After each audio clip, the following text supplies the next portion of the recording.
Сәлеметсіздер ме, құрметті көрермендер?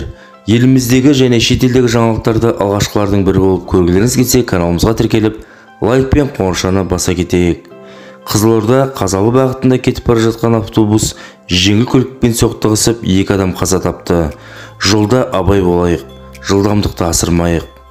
Осы және өзге де жаңалықтарды алғашқылардың бірі болып көргілеріңіз келсе, каналымызға тіркеліп, лайк пен қоңыршаны баса кетейік.